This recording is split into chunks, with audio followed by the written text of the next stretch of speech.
Now we've got Tony Booysen, who's the manager of medical services at Red Cross Children's Hospital. And he's going to fill us in on the legal and regulatory context of foreigners in our country. Which is your...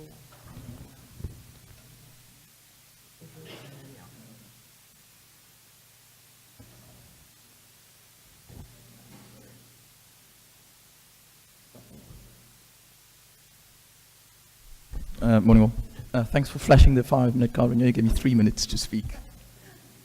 I was asked to be brief, so I've only got a very few slides. So I thought I'd just start in terms of what the regulatory framework is from a constitutional perspective. Refugees are effectively covered under what's known as the Refugee Act from 1998, and the specific section is Section 27.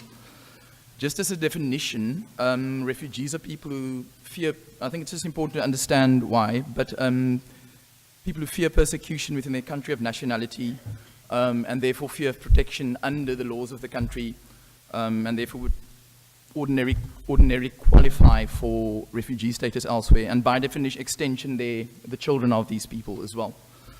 Then there are a few sort of, which is important from our perspective to understand a few distinctive terms. So one is asylum. There are people who are called asylum seekers, but then there's also people who get asylum granted to them, because that means that you're actually registered. So these are the people we speak of with paperwork, I think, which you'd referred to earlier, Ailey.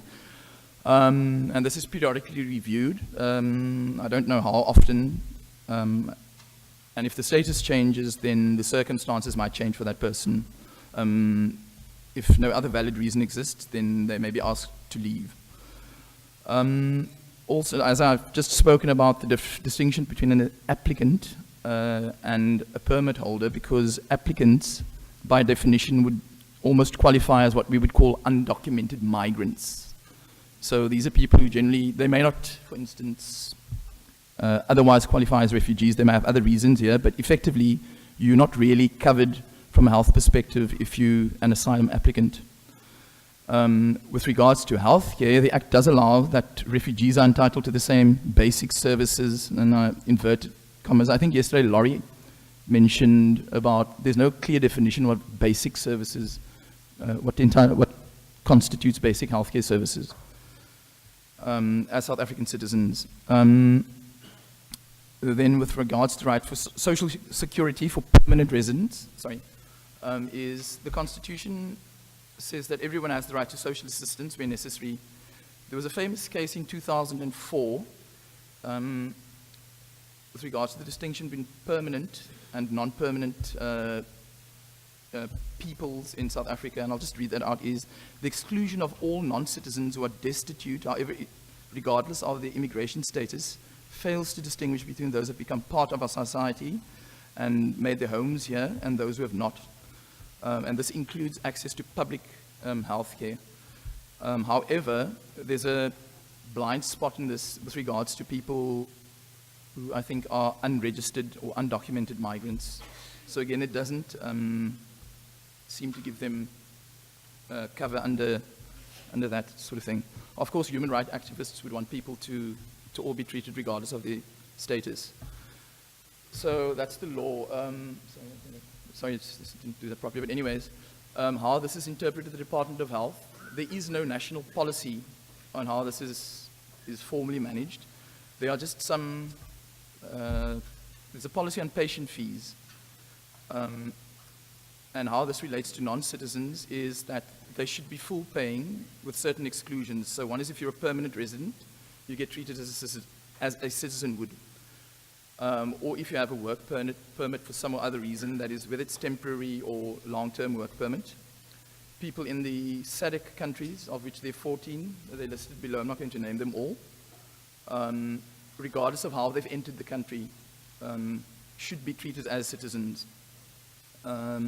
People who would otherwise qualify for grants that are subsidized, and pregnant ladies and kids under 6, regardless of citizenship, are entitled to free health care. However, and this is where the anomaly lies, is that only South Africans are entitled to free primary health care. So I think it's this thing about basic, we came back to basic services versus primary healthcare services. The framework does help us navigate to some degree in terms of guiding, but it doesn't answer all the questions. And I think I did mention about the asylum seekers. If they're not registered, for instance, they don't get access to ARTs for HIV. Unfortunately, so that's if their paperwork is lying at some office being processed, they don't get access to ARTs.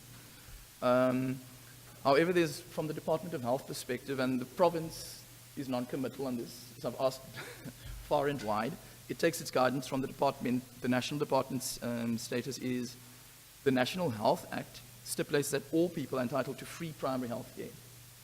However, under the policy, as I've just mentioned, the fee-paying policy, there seems to be a bit of a discrepancy in how that's interpreted. As I've just said, so that sort of there's a contradiction within that regard. And the last slide is just at Red Cross Hospital, how we apply it.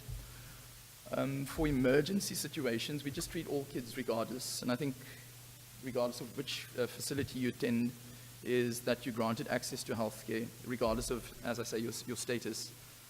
Foreigners, we do have a process for foreigners referred from their country of origin, which is actually, it works very well. So these are kids who might need longer term care, so they're not refugees, so to speak, but that would involve a 3-step process. So the first one is there must be a clinician-to-clinician interface, and if accepted, then there's involvement of both our fees office, and the whole process gets managed by our case manager, who won the national award, by the way. So that process works quite well for people who are, as we say, referred from another country. Where the ethical dilemmas lie with patients with longer-term care, and I think that's what you were just sort of referring to and what Prof. Westwood had just alluded to as well. Where this was between I've only been at Red Cross for just over a year, but between going to some clinicians and also my fellow medical managers being there longer, I got some insights from them. So these are not all cases, and it's not exhaustive, but there was a case which my fellow medical manager shared from some years back with a patient who was going to need extended cardiac care. And the dilemma was obviously what to do under the circumstances after the acute phase. I don't know if John knows about this, but I think this is about 5 years back she'd referred to. But I think the way they got out of it was on religious grounds. The parents opted not to have for treatment, so it dealt with the problem in that regard. Prof. McCulloch was also a useful font of information. Dialysis, apparently there seems to be a 28-day rule which helps in terms of distinguishing what's acute care and what is long-term care. So just recently there's an instance of a kid, an undocumented kid, but for some reason that they were on medical aid, they managed to get them on medical aid where they could have extended dialysis treatment. And then transplantation, a very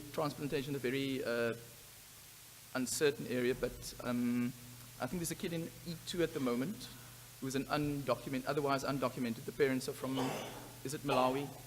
But I think that they've been adopted by relatives who live here now. So they actually would otherwise qualify for transplantation.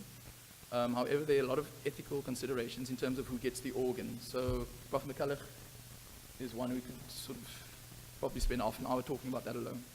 Thank you.